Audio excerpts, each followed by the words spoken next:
Bien, bienvenidos nuevamente. Vamos a continuar con el tema de la prisión preventiva que habíamos dejado pendiente en el video anterior.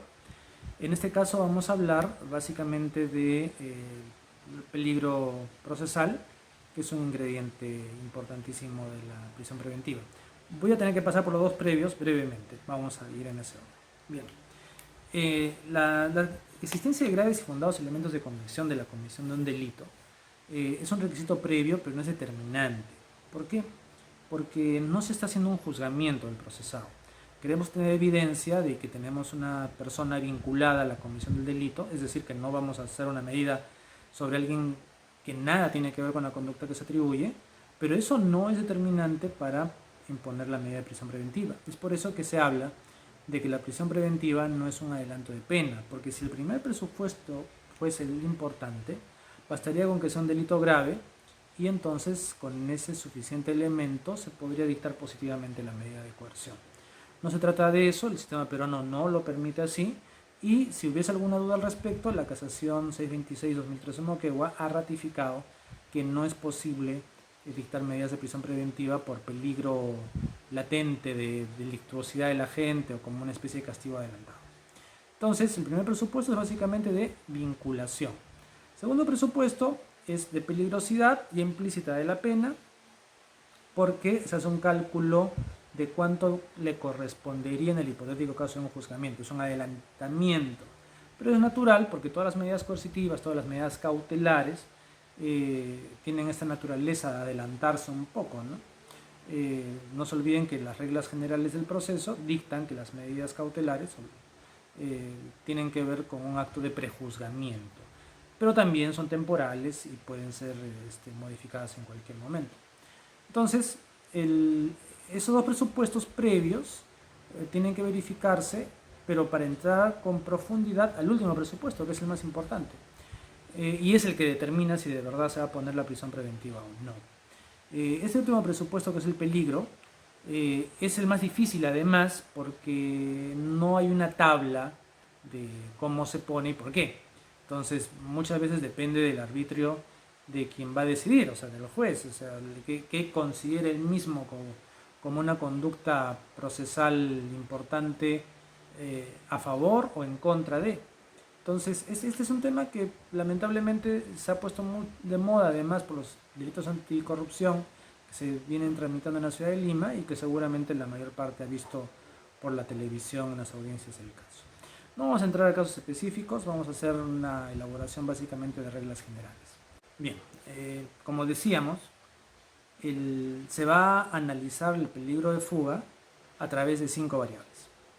Y estas están descritas puntualmente en el artículo 269 del Código Procesal Penal.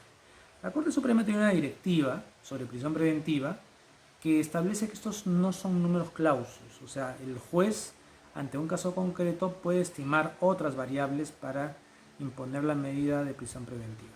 Básicamente lo que considera el artículo 269 son la capacidad de arraigo del procesado, la gravedad de la pena que se le vaya a imponer, que eso fue un presupuesto previo, pero que se retoma, la magnitud del daño causado y la voluntad que tenga para repararlo, el comportamiento del imputado en este u otro proceso y la pertenencia a una organización criminal.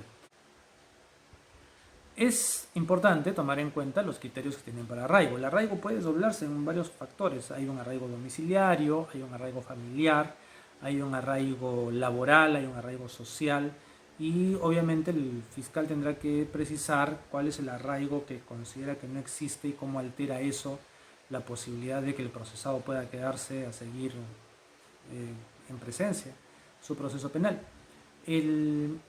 Se tiene que medir para caso concreto. Esto es bien difícil de decirlo desde un punto de vista general. Podemos ejemplificar cosas, ¿no? Entonces se habla de arraigo fuerte y arraigo débil. Muchas veces se piensa que basta con tener domicilio. La Corte Suprema dijo que no es suficiente tener un domicilio, o sea, una dirección donde uno reside, tiene que haber mayores elementos. Podemos ejemplificar en el siguiente sentido, ¿no?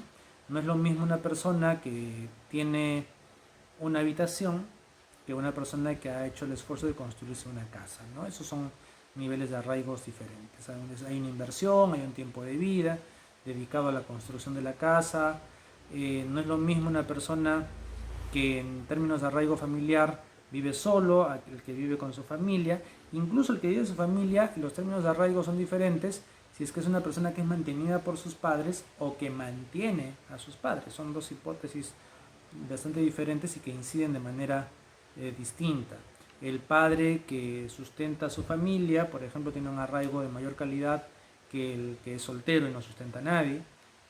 No es lo mismo un padre de familia que sustenta a su familia que vive con él, al padre que está obligado por una sentencia a pagar una pensión de alimentos de hijos que no viven con él. Es evidente que en ambos casos, si bien tiene hijos, los arraigos son de diferente calidad, porque en el primero de los casos él está vinculado muy estrechamente a su familia y en el segundo no, porque los propios hechos demuestran que no sintió ninguna obligación de quedarse con sus hijos en el tiempo. O sea, no se está criticando aquí su decisión personal de mantenerse unido a su cónyuge por problemas de cualquier naturaleza, sino que básicamente se utiliza como una cuestión de perspectiva para poder establecer qué tan obligado se siente, ¿no? Y lo mismo pasa con el arraigo laboral. No es lo mismo una persona que acaba de obtener un trabajo y lleva 2 o 3 meses en él, una persona que lleva varios años en una misma empresa y que ha obtenido un nivel de ascensos con el transcurso del tiempo. Todo esto hay que analizarlo con mucho cuidado y dependiendo del caso concreto y de la edad de las personas. Por poner un ejemplo adicional, se sabe que hoy en día ya no funciona la estabilidad laboral como hace 30 años. Hace 30 años era muy común encontrar personas que habían laborado en un solo sitio 20 o 25 años, ¿no? Hoy en día, si ustedes revisan estadísticas laborales en sitios confiables de internet, verán que la tendencia de los jóvenes es a trabajar 4 o 5 años en un sitio y luego cambiar de trabajo para aprender nuevas cosas o tener nuevos entornos. Eso es muy común hoy en día. Entonces, eso hay que tomarlo en cuenta también, ¿no? Luego, habíamos hablado de la gravedad de la pena. Eso determina el ámbito psicológico de la gente. No es lo mismo saber que uno podría recibir 3 años de pena privativa de libertad, 8 años de pena privativa de libertad o 35 años de pena privativa de libertad. Esto va a influir psicológicamente en el ánimo del procesado. Entonces, y podrá establecer una decisión de si va a quedarse en el proceso, lo va a asumir o eventualmente la primera oportunidad que tenga se va a escapar.